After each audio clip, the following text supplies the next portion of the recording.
Okay. So let me introduce our first speaker, which is Rachel. Sorry, I'm Ashley. Rachel Ashley. Yeah. Put you out of your misery there. All I know about Rachel is she is chair of Edisbury European Movement Group. I am.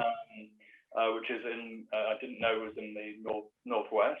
Yeah, Edisbury Ware, that's its long title. It's actually in Cheshire, so we kind of span the northwest and I suppose the North Midlands.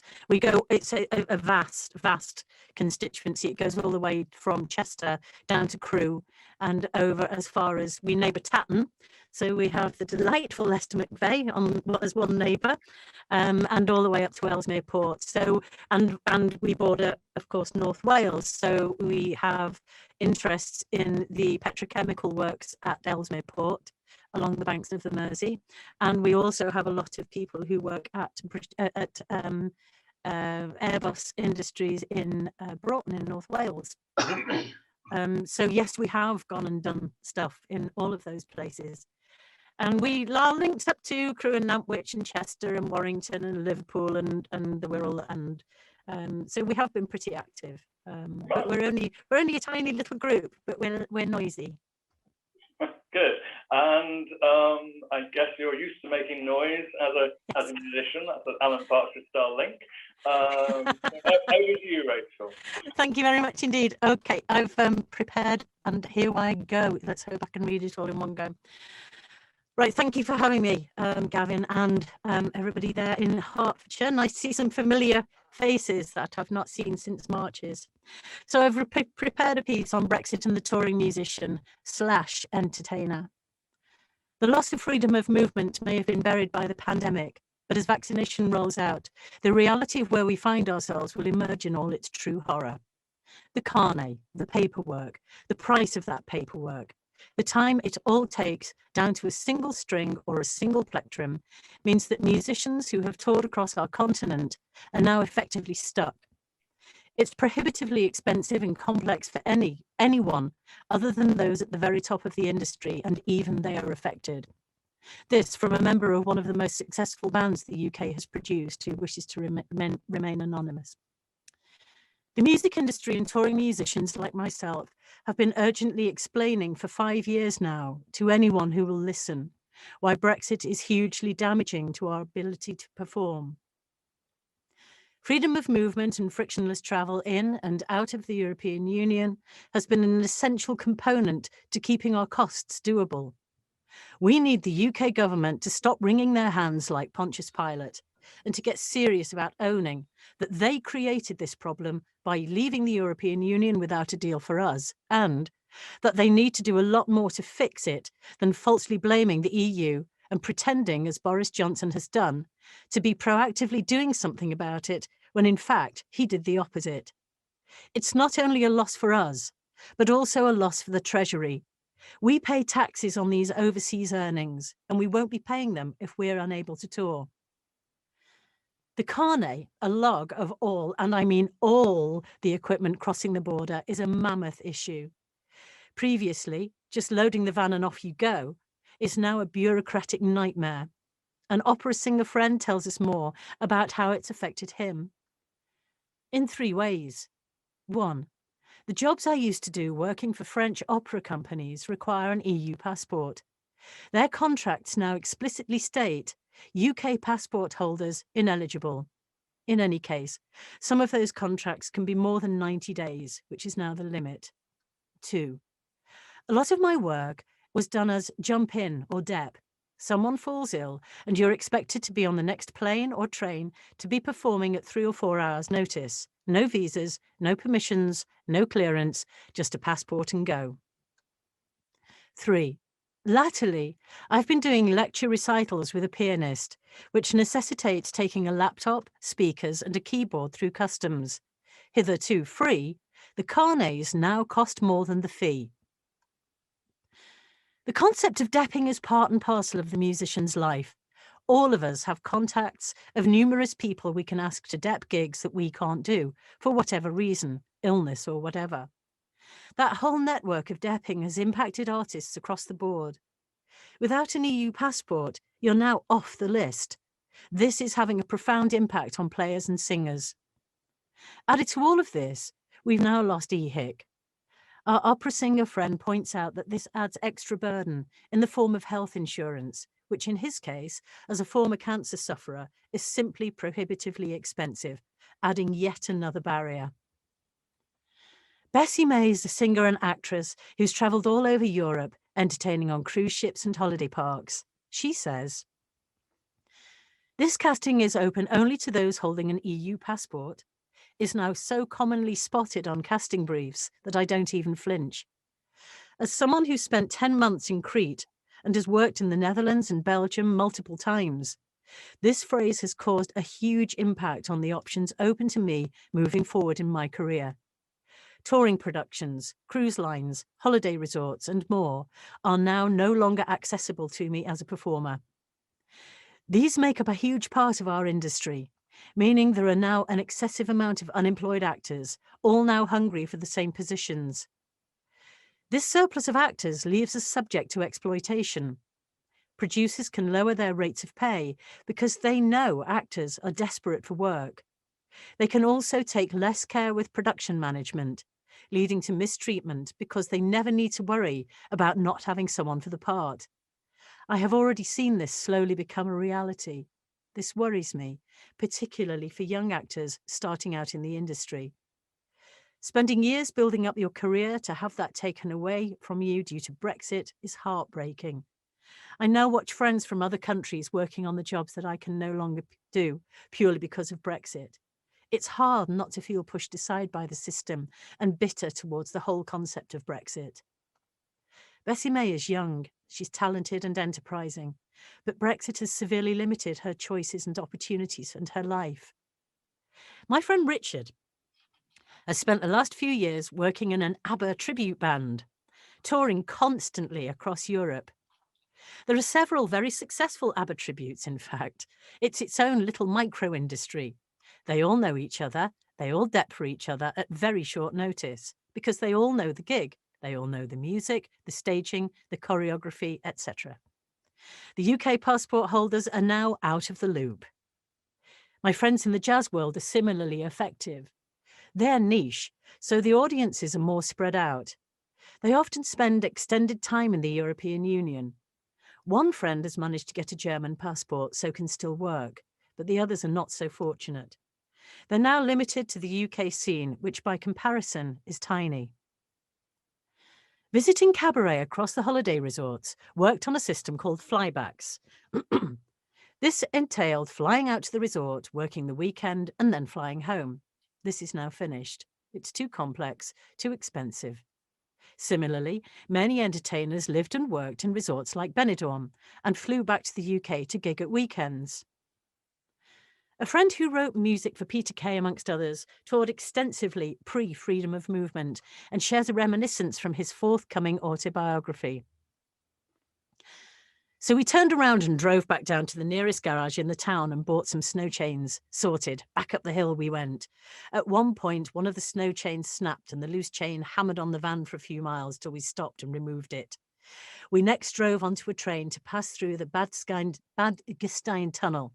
Having driven through Belgium, Germany, Austria, Italy, and Bulgaria, we finally got to the Turkish border at Edirne.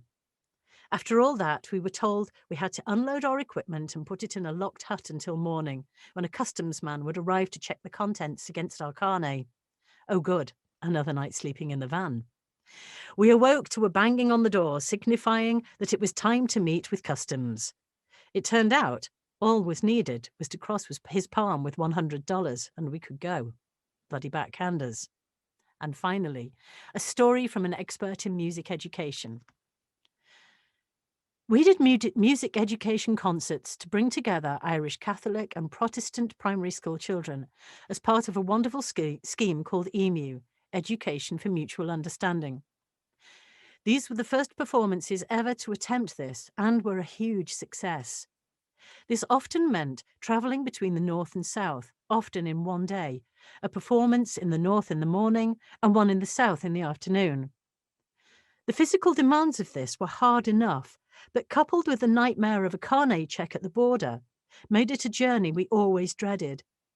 With a Luton-sized van containing over 40 percussion instruments, guitars, keyboards, double bass, amplification, PA and costumes, this meant we had to be at the border at 5:30 in the morning for long checks of every single item, all of which had to be checked back in on our trip back later in the day. The craziness of this system meant, however, that to meet our deadline of an afternoon concert back in the province, we could not afford to endure the exhaustive and protracted rechecking in of our equipment on the way back to the north. So we did as most people did and found one of the dozens of B roads that happily led you freely back to the north, completely unchecked, with no consequences. This was also the case for the Channel Island concert tours, where we would have to sit and wait for hours at Poole or Weymouth Harbour for the same long, drawn-out process, sometimes even including having dogs sent into our van. But unfortunately, we had to go through the arduous return journey process, as sadly there were no B roads back across the English Channel. And remember, all of this doesn't just affect musicians, it affects all entertainers, from comedians to magicians to circus performers, to educators to jugglers to unicyclists. These stories illustrate how losing freedom of movement has meant that the control of our borders actually means controlling and limiting what UK artists and entertainers are able to do. We now know that the European Union had a draft agreement prepared that would have gone a long way to easing these issues. Johnson declined. That choice was petty, spiteful, and vindictive. And so here we are. It severely limits careers. It limits tax revenue. It limits creative collaboration. It limits opportunity. It limits peace. It limits UK arts. It limits all of us. Why would anyone ever want to do that?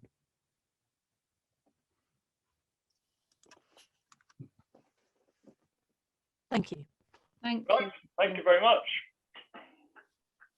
Very eloquent talk. Now we'll have a few minutes for questions. I just wanted to, I know you got back to us at the end, but the issue of Johnson's duplicitousness, I'm not sure everybody will have been had the full details, because I mean it's all been so disguised. Could you describe how he what format duplicity took? Well, we were told that it was blame shifting. It's as simple as that. We're told now in Barnier's book that there was a draft agreement prepared by the European Union that was proposed to the British government, and they turned it down. They said no. And then went on to try and blame the European Union for being intransigent and stopping UK artists from working in the European Union, which just simply wasn't the case. A draft agreement had been proposed and Johnson's government turned it down. I can't tell you how angry that makes me feel. And me. Yeah. It's just, these are real people with, sorry, I'm crying. These are real people with real lives and real careers. And why would you do that? Why? What can we do? That's the most important thing. And it's astonishing. What can we do? We need to do something about that, because it's obviously not just the music industry, is it? It's all industries, and some more than others, obviously. But literally, it's like taking the rug out from under your feet, isn't it? Entirely. Totally, yeah. I mean, when you think about if you've had small children and you've ever been to a Mediterranean resort, all of the people who are there, from not just the musicians, but the childcare staff, for example, a lot of them go out from the United Kingdom, don't they? And they work for longer than 90 days. They do the whole of the summer season. A lot of my friends who are entertainers, there's, a whole raft of people who work the summer seasons, pantomime, summer season, pantomime. That's their lifestyle. The cruises, if they're, cruising the Mediterranean, same kind of thing applies. Why have they done this? Is it pure vindictiveness and spite? It is. It's to stop the reciprocation. I think that's what Johnson didn't want. EU citizens coming here having the opportunities here that citizens here would also have within the European Union. But the European Union is much bigger than here. So For sure. really, there's no equanimity there at all, is there? No. I can't understand why he would not agree to, you know, allowing artists to continue free access to the jobs in Europe. And I suspect it's to keep the far right folk off his own back. I suspect it's that everything that Johnson does is to maintain his own position, and I think that is often the bottom line with Johnson. We have a question from John Kane. Thank you very much for your comments. It's a disaster for the music industry. However, it sounds similar to the Erasmus issue. Johnson doesn't want any of this nasty contamination with those European people. I know that sounds a bizarre situation, but he's demonstrated it in other ways too. Yes, he has. I think he's making the naive assumption that, you know, we heard this during the debate itself, that they need us more than we need them. So somehow, eventually, they will relent, you know, and this is a temporary period. I don't believe that for one moment. It's English exceptionalism, isn't it? It is that kind of thinking. It's sort of neo-imperialist thinking. They need us more than we need them. So eventually they will crumble and we will win, you know. It fundamentally is an ego trip. We're better than you. Yeah. We have a question from Jenny. Oh, hi, Rachel. I was just going to ask you, well, we've covered some of what you've said on our Glasgow Loves EU chats as well. So, and it's just hearing all the full range of situations is just horrendous, isn't it?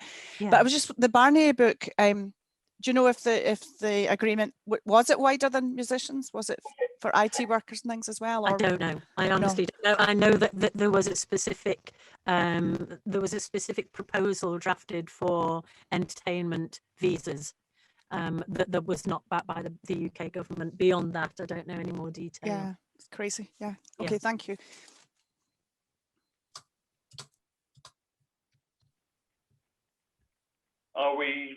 Does anyone have any more questions? Yeah, I was just going to ask, I mean, is there anything in the TCA at all about the music industry? I don't know. Right. I think it's the same problem as with services in general, isn't it? We all know how neglected services are on the TCA. I think music is in exactly the same boat. Well, I have to say, most of my work, I have to say, I've not really been affected at all. Most of my work is done down the line. All of my work, up until next week, has been from my EU clients. So I sing and voice stuff. So, for example, I've just done a huge job describing the history of the city of Metz on the French-German border. So if you visit the city of Metz and you put on the headsets for the guided walks, that'll be me you have to listen to.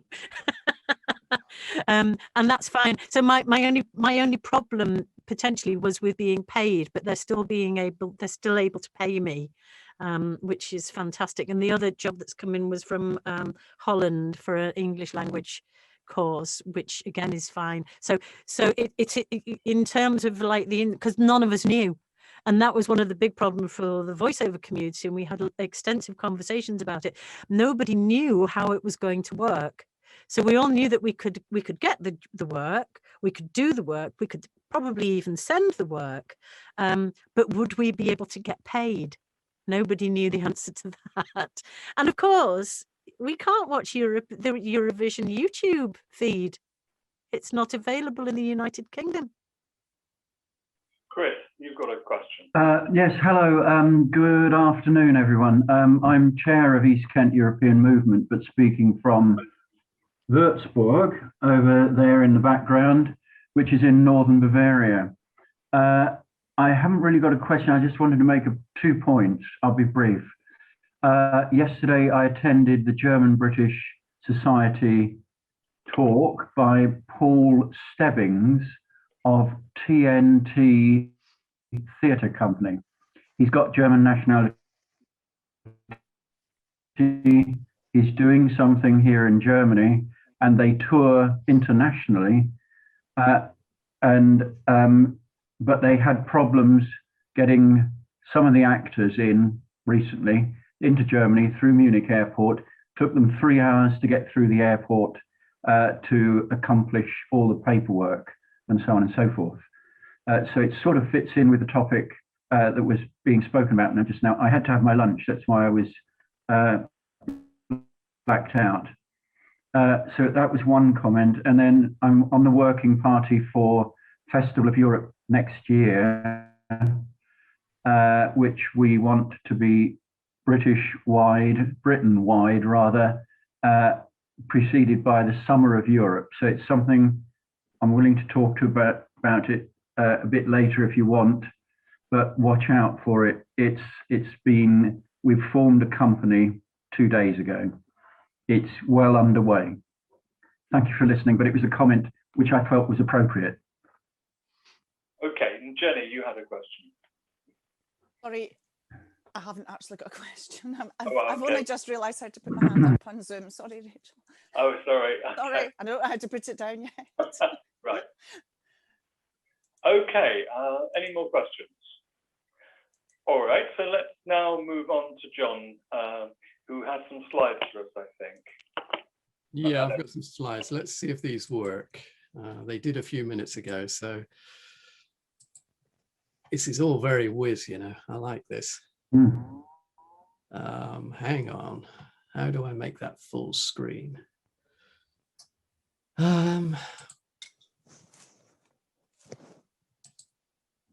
There we go. Can everybody see that? Yeah. Hey, marvelous, isn't it? The technology works. So what am I going to talk about? Aviation, huge, vast subjects. I'm only going to slice off a little bit that I know very, very well, which is aviation safety regulation. I think as we were chatting earlier about everybody wanting to be safe in the air. This is how we have achieved it and some of the barriers that are now in our way. So what I'm going to actually do is go through a little bit of history, because this subject isn't so easy to understand unless you know something of the background. The story so far, the decades of progress, we made decades of progress.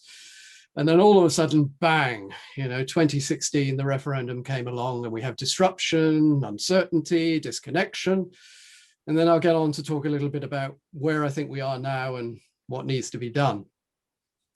The history of cooperation in Europe, sort of in this domain, aviation safety kicked off around sort of 83, which interestingly, I graduated in 82. So that's what my work environment looked like at the time. And we can appreciate just how much of the world has changed since then.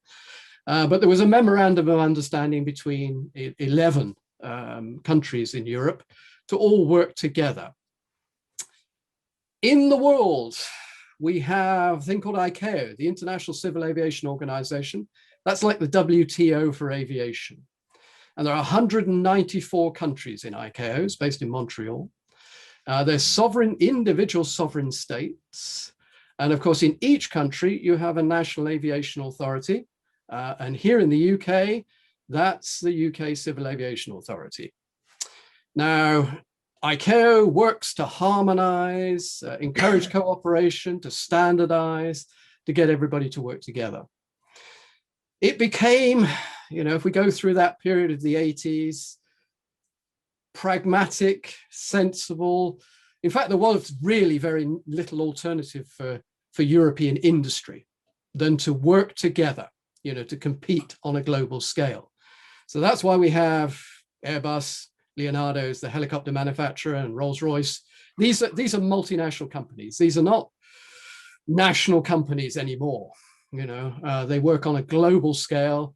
They need to be able to work on a global scale. So regional cooperation, particularly in Europe, is absolutely essential. And there are only two dominant regulatory systems in the world at the moment. Okay, China have got their own thing, Russia have got their own thing, even the Canadians do their own thing.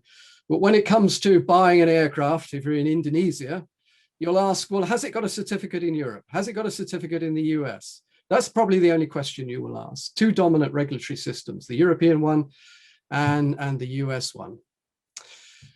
How did it all start? Well, back in 1990, there was a thing called the Cyprus Arrangement, where 24 countries got together.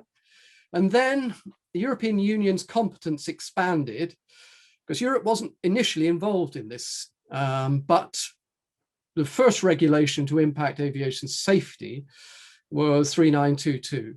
And that required all the member states, which was 12 then, of course, to cooperate and work together and apply the same standards, which were called joint aviation requirements.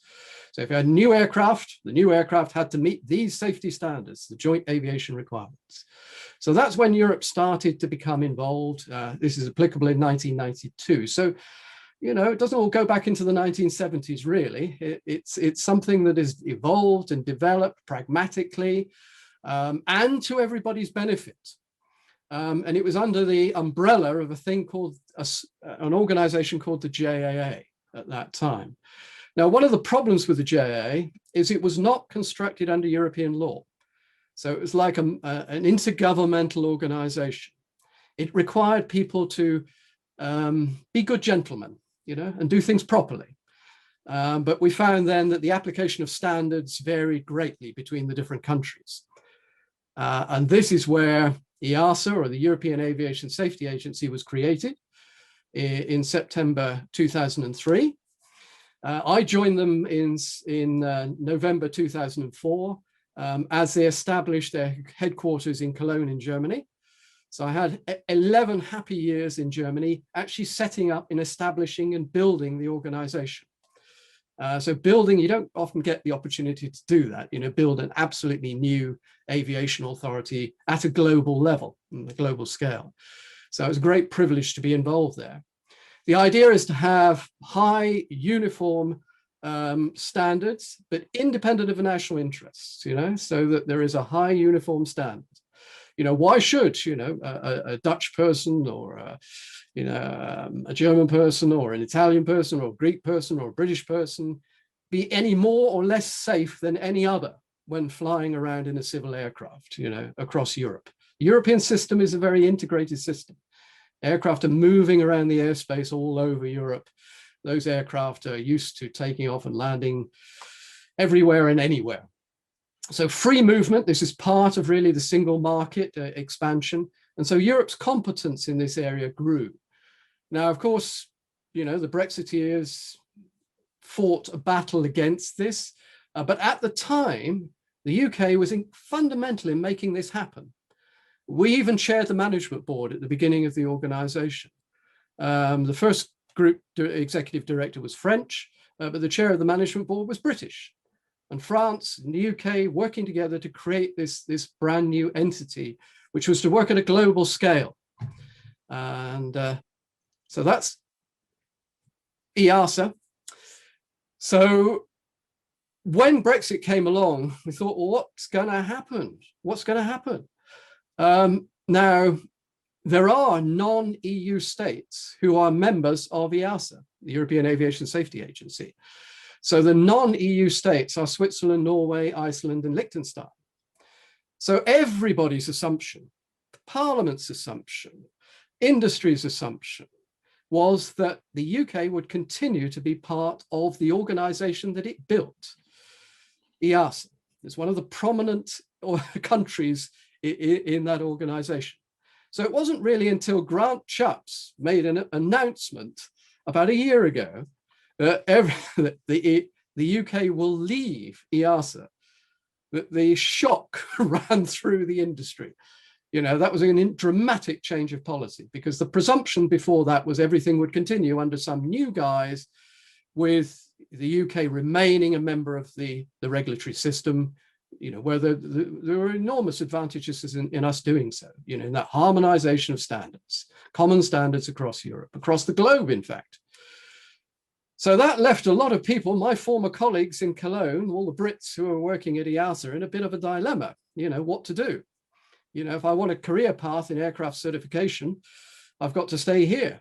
So many of them now have German citizenship and they've actually stayed in Cologne. And so all that expertise has been lost to the UK. They no longer work at London Gatwick, which is where the UK Civil Aviation Authority is. All that expertise is in Cologne. A lot of the design approvals. Now, in order to get an aircraft in service or an engine in service like Rolls-Royce, you have to have a type certificate. Those certificates are issued by EASA in Europe. And to do that, you have to have an organization approval. Even Rolls-Royce's organization approval is now German. It's not British at all. It's not a British company anymore in that sense. The design approval has moved to Germany and the certificates are issued to the German company. So we've lost an enormous amount of influence.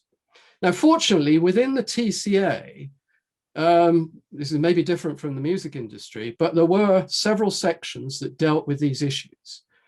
And it talked about a future BASA or bilateral safety agreement and a comprehensive air traffic agreement where we can agree, you can land in this country, you can then take passengers on in somebody else's country and move them to another country.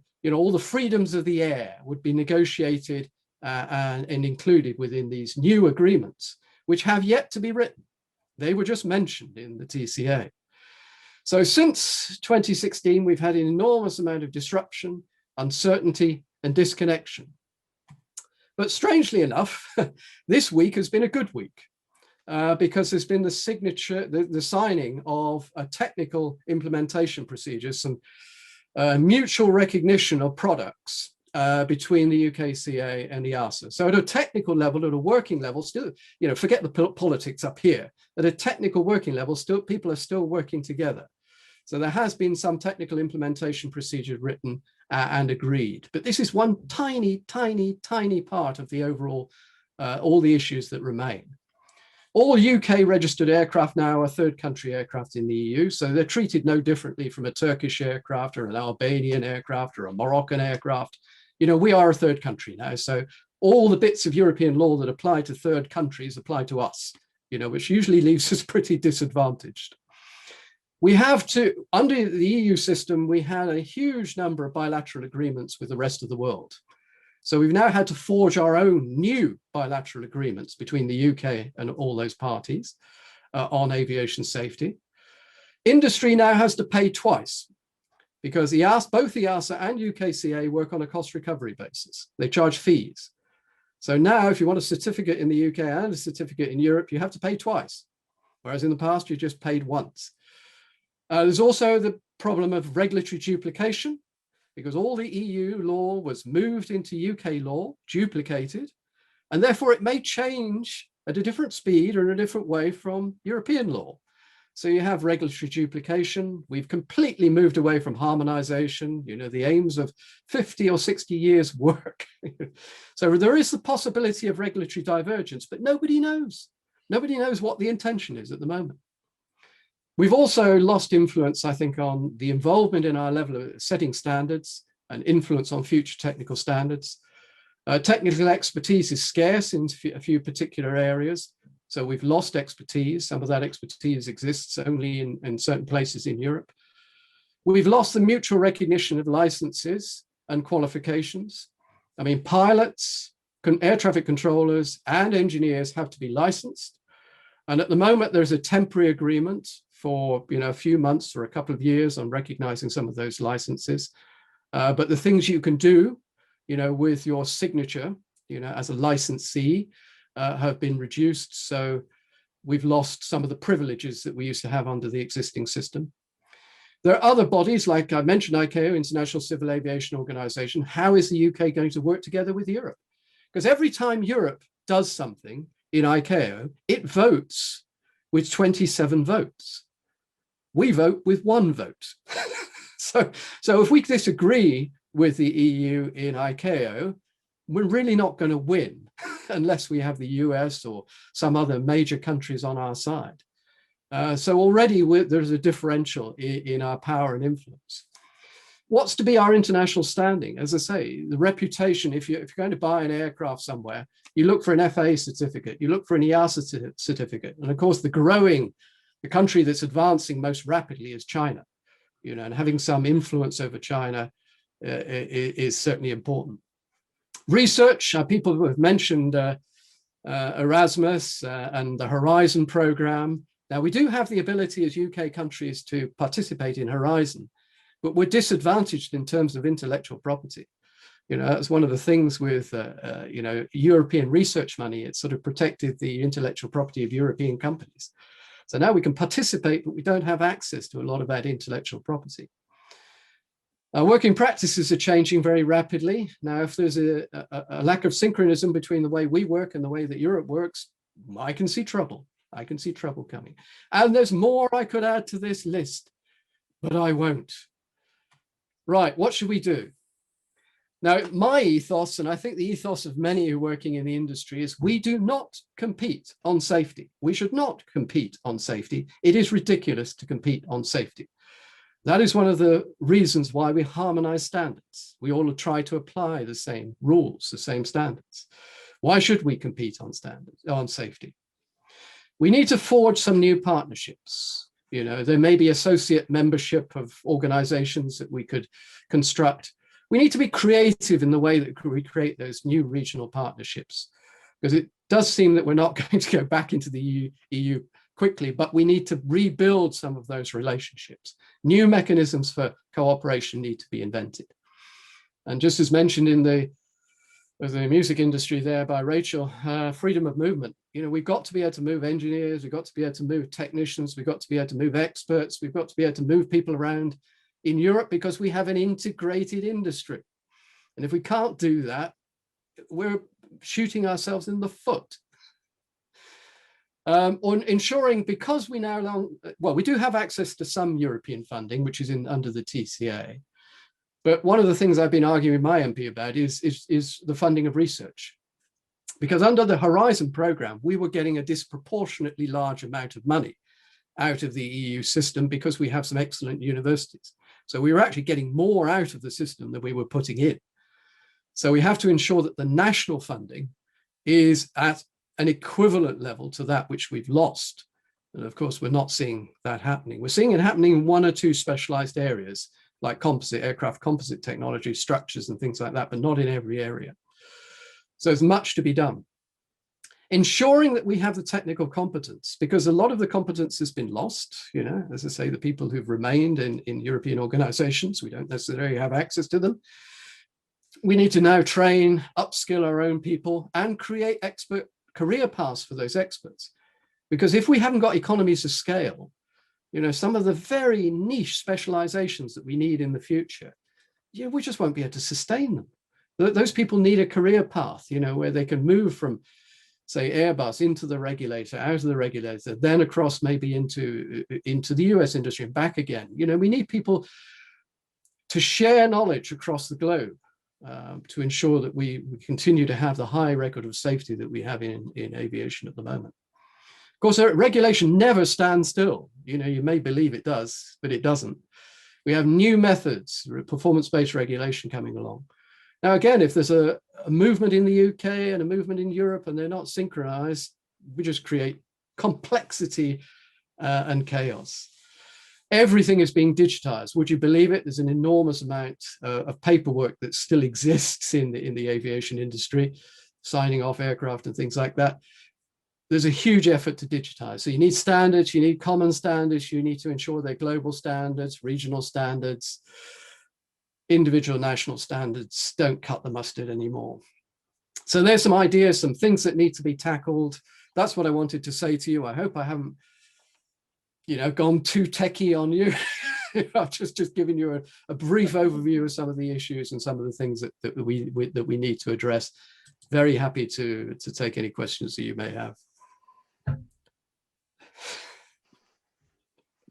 Gavin, you're muted. You're muted.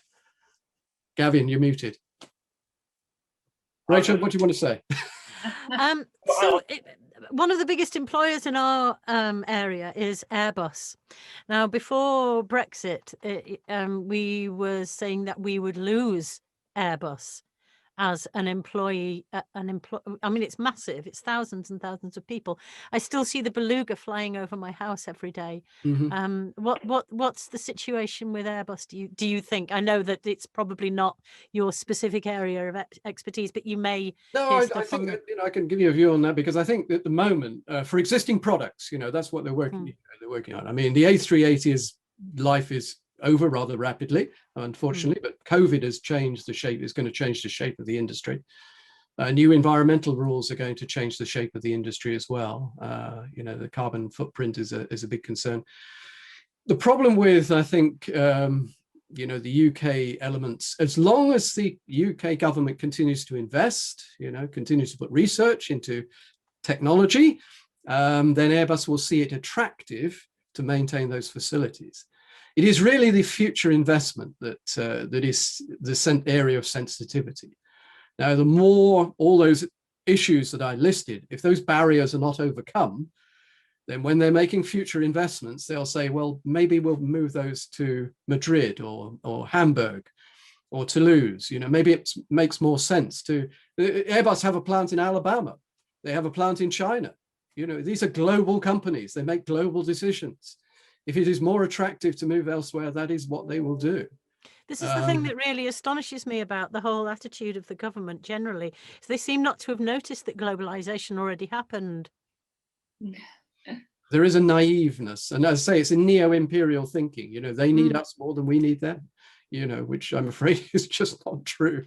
So I'll see the beluga flying over for the foreseeable then. I think so, because we've accumulated, particularly in some areas of technology, composite technology, structures, aircraft structures, we've accumulated such a high level of expertise that at the moment it's still very attractive to come to the UK for those technology areas. But how long that lasts, whether that investment continues, a lot of these things are up in the air. And the more barriers we put in the way, the more difficult it is going to sustain that position. Any more for any more? John, you need to unmute. Thank you very much, John. It's excellent, and depressing. Could you tell me, is there part of your organization challenging the government and working with government? Well, I'm no longer there now. I've come back. Interestingly, I had 11 years in Cologne building the organization, and then I left at the beginning of 2016. So I came back at the beginning of these. I'm doing a bit of consultancy work at the moment. So I came back at the beginning of all of this referendum shenanigans. Yeah. So yes, I mean, at a working level, there are still good in relationships, but there's a turnover of people, as there is in all industries. And so a lot of it is remarkably, in certain specialized technical areas, it's probably the same in the music industry, Rachel. We all know each other. Rachel, in the French way, Rachel. There are a small number of people who are pivotal in the decisions that get made. And if we isolate ourselves from that community, which we seem to be doing at the moment with a degree of arrogance, the long-term game is not, it's not a good one. It's not a good one at all. Thank you. Any more for any more? Any other questions? I'm baffled you with science too much. Right, wonderful. It's just really depressing. And, again, I was trying to have a hopeful bit at the end there, because there are ways of solving these problems if you are open-minded enough and you put the political dogma to one side. And you say, what practically works? How do we get people to work together? How do we being a member of the European Union practically works? Well, or slowly edging your way back to some forms of step by step. Yes, but you need a governance that will allow that. And Boris Johnson doesn't seem to have the experience base to encompass the real diversity across the board that the United Kingdom is and needs to be. He just doesn't seem to feel that he needs to make the investment in that diversity of industries. He seems almost single-minded, and it astonishes me. And how do we counteract that? There's only one way to counteract that, and that is to change the government. But how do we do that? You know, whilst we fight for our industries, and whilst I'm not employed in either the aviation industry or the arts at all, I feel incredibly invested because my son is about to graduate from the Guildhall, and what will there be for him? And he is a jazz saxophonist, so it doesn't get more niche than that, you know. I mean, in my last podcast, I interviewed a singer called Tina May, who spends an awful lot of her time in France, in Paris particularly, because the jazz scene in France and Germany and Sweden, in fact, is just so much more vibrant than it is here. Absolutely, much bigger. Yes. Yeah, it really is. And without being able to go to those centers of, you know, that's where jazz is happening at the moment. Why? I don't know. It's just the way that things just pop up in different parts of the world.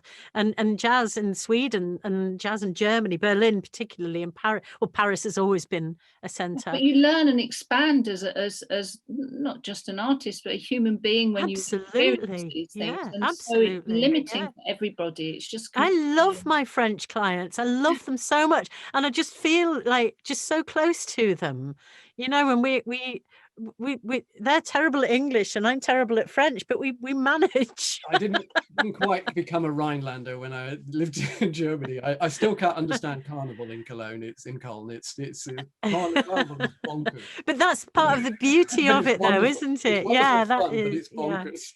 Yeah. Yeah, John, I had a question for you. Somewhere near the beginning of your talk, you mentioned the UK having to pay twice.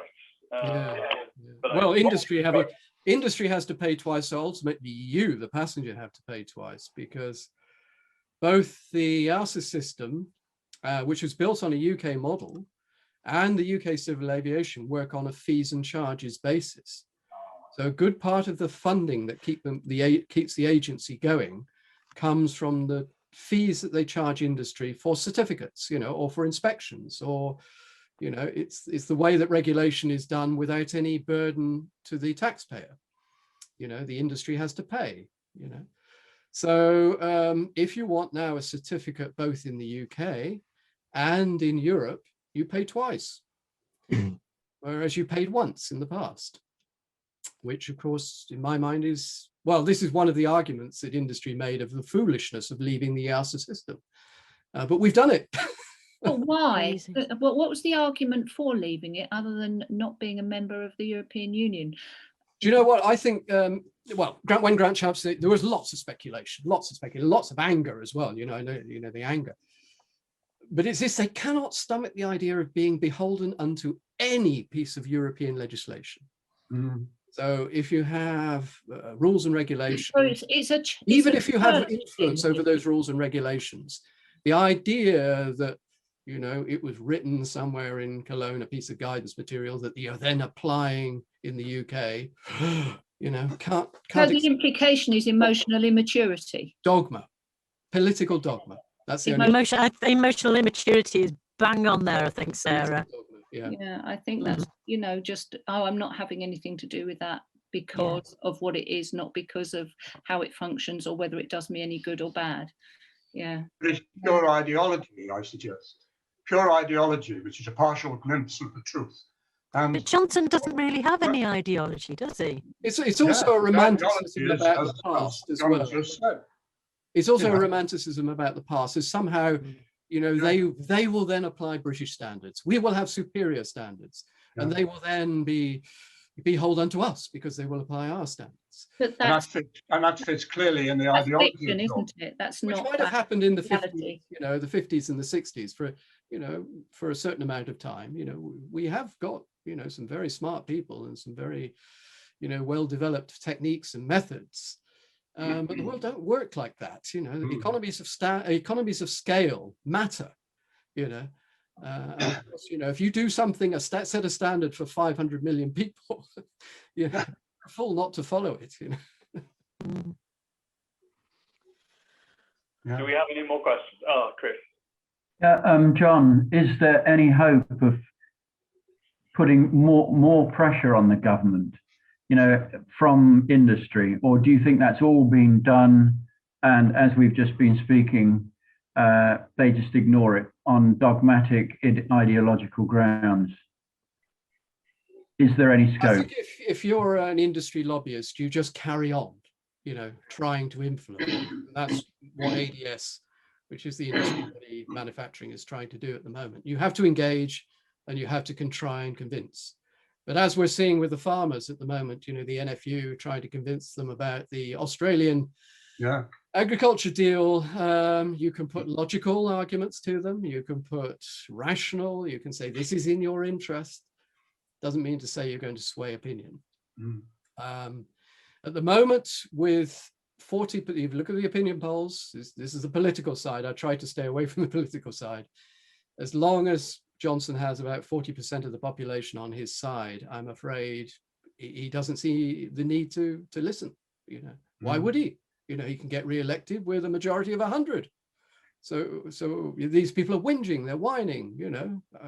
We can do what that's where the media comes in, and it's really, really important. So I'm afraid I've tried, rational. I'm an engineer. I'm very rational. Rational arguments don't cut the mustard. Yeah, you've got to have something else. Something that really had to move people on an emotional level, which is what Leave did. To change the climate of opinion with a large number of people. Yep. Chris again. Sorry, I missed the beginning of Rachel's talk. Do you live in Germany or are you in Britain? I'm in Cheshire. Right. Okay. I really would like to talk to you at some point, because with the music industry, with this Festival of Europe that we are... I'm very aware of your Festival of Europe. You are? Ah, good. Yeah. What, through Graham Hughes and Kanzi? I know Graham. Yes, I know Graham, yeah. Okay, fine. So you're on board anyway? Nobody's approached me. You're the first person that's approached me. I'm approaching you now. So we do have, as I say, we have done you an anthem, and Hillary is singing on it. So it's important that we get that out, because I think that over the last few years we're not going to Brexit, and we heard that on the news, and it gets underneath people's skin. It gets into, if you can earworm people, you can reach them on a level that they're not necessarily aware of. So we can get into people's minds in sneaky ways using music, which I think we have to learn from Dominic Cummings. We have to learn how to move people on an emotional level. Yeah. We have to trigger the "it's not fair" feeling in people's tummies, which is what Vote Leave did, and they were ruthless with it. They were ruthless. So they're 3-word sound bites that take back control. What are that? It's dead old. I record a lot of radio and TV commercials, and the 3-word soundbite is so old. Just do it. Every little helps. It's everywhere. It's absolutely everywhere. We need to learn from what has worked in the past and do it as mercilessly as they did, in order to get back people's hearts and minds, and more importantly their tummies. They have to feel in their tummy that this is mad, and we need to go home. Ironically, it may well be Mr. Johnson that turns it all round himself anyway, because I can feel opinion beginning to change, and people beginning to feel a little bit less enamoured of his I hate the word because so many people use it, but buffoonery, ultimately, I guess I'm trying. Oh, hasn't he got funny hair? Yeah. It's all designed. Absolutely it is. Yes, it is. That thing in The Guardian about him. Yeah. Yes, it's all deliberate.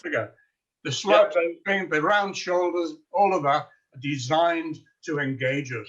Never call him Boris. You must stop using the word Boris. That implies some sort of friendship. Or any other kind of nickname, even horrible ones like Bozo, or just call him Johnson. Just Johnson, nothing else, just Johnson. Well, That's his name. I'm the chair of Strategy for Europe, and we're doing as much as we can with the grassroots people, of course, to make people aware of what's happening to them all at a personal level. Yeah. And it's going to be drip feed, But we've got to be passionate about change to try and get into the single market and the customs union. Even if it's just a small element of it, it's a pathway. It's going to take time, but that's our aim, to get back into the European Union. But we do have to kind of earworm people, and we have to get our own little 3-word sound bites, and we Yeah. have to think about branding and how we come across. You know, one of my big problems, I love the European movement, they do great work, but they can be painfully middle class sometimes, you know, and so that's why I wanted, in my talk, I wanted to talk about circus performers, or, you know, comedians who do flybacks to Benidorm. It's those are the C2D demographics, are our target demographic. We need to reach the sun reader, and until we reach the sun reader, it's not going to change. Yeah, Which just- is dead depressing, but there it is. Whatever we think, the European movement, no matter how moribund it was, starting in 1949, it is the only game in town. We have to sign on to it. It is, And I that's agree, what yeah. we as members and our executive membership as well is trying to do. There's 10,000 members, but there's 100,000 supporters. We want to get the 100,000 on top as members too. Definitely. And being active. Definitely. Yes, absolutely. Yeah. Totally agree. Can I just ask Rachel, how can I Don't worry. contact you? Don't worry. Yeah, you can email me. If I have your consent, I will send you both each other's email addresses. Great. You have my consent. Okay. Yeah, and mine. Thank you. Thank you. Because you came in on the ticket Taylor system, didn't you, Chris? So that gives me your email address. Yes, that's I right. want to be a bit optimistic, though, on the whole. I mean, it's very easy to become depressed about these things, but going back to the start of my slides in the 1980s, remember we had the Cold War, and you know, we were about to nuke each other. You know, a lot has changed, you know, in very few years when you think about it. Yeah. And a lot can change again in very few years. Yeah. So I think we do need to maintain a very positive and upbeat, you know, absolutely demeanor, you know. And please all download the song. It's available on YouTube. There's 2 versions, one with me singing, one with lyrics. Hillary's singing on it as well down there at the bottom of my screen. It's not for sale. It's just for widespread dissemination. Could you remind us what the title is? What is it? It's called Stand Up, brackets, Building Bridges. It's on YouTube then? It was on the latest SMR. Yes, it was. Ben's been playing it a lot. Yes, it was. Yeah. Ben's going to do a dancey remix of it as well. So, you know, if anybody wants to make their own version of it, that's even better. The more it's out there, because it's a message, and we want to just, you know, get them the message. We get the children singing it, Rachel. Yeah, definitely. Yes, definitely. Yeah. Okay, well, thank you very much to our 2 speakers. It's been a very lively discussion. I think, you know, thank you for giving us such very detailed and persuasive presentations on what's going on. Could we have another round of applause? No, Thank you. And I will now terminate the meeting.